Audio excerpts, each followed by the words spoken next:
For the super shoulder recovery program, we're going to run through a movement which is a progressive movement for the shoulder joint, okay, which is the scapulothoracic, the glenohumeral, and the acromioclavicular.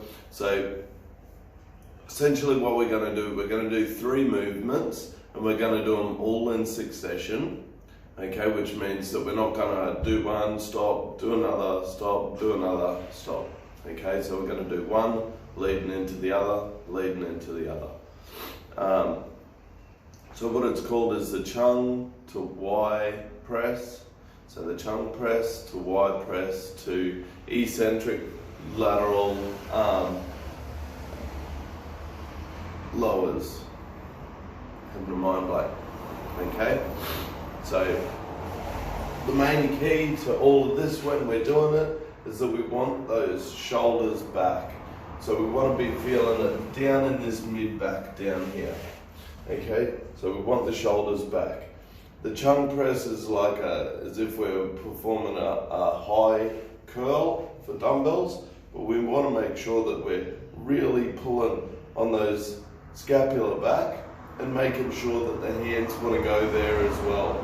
You feel a lot of the restriction in your shoulders, and that'll even out over time. Okay, so we got back into the Chung press, making sure that our ribs are down and that we're not overextending through that thorax. Want those ribs down, we're going to press overhead until the Y position. And so same thing, so my scapula's still back, I'm still really trying to focus on contracting those scapula.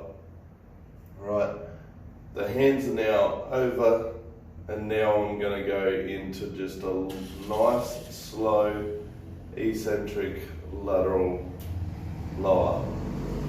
Okay, same thing, making sure that we're trying to hold on to the scapula and we're not just letting go and letting it go over front.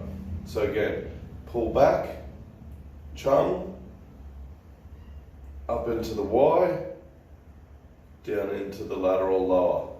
And when we're doing the lateral lower, you want to take a good, 4 or 5 seconds to let it lower down. The longer the better, because that means the more scapular control you have. So just one from the front, so shoulders back, arms up, and remember to really try and turn that arm out. It's good if we get the elbow back, but we don't actually create that external rotation in the shoulder joint. So it's better if we can try and turn that whole arm out. Turn it out and bring it back, because then we're going to build that rotation at the shoulder as well. Bring that back, squeeze. While we're squeezing, we're going to push it up overhead, right, really trying to maintain that contraction at the back. Turn them out, really trying to maintain those scapula, right, and lower them down, and lower them down.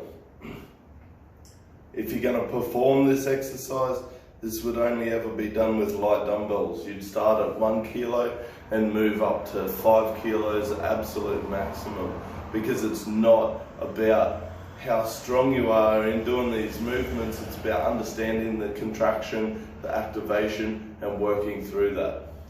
Alright, I hope that was helpful. Choo.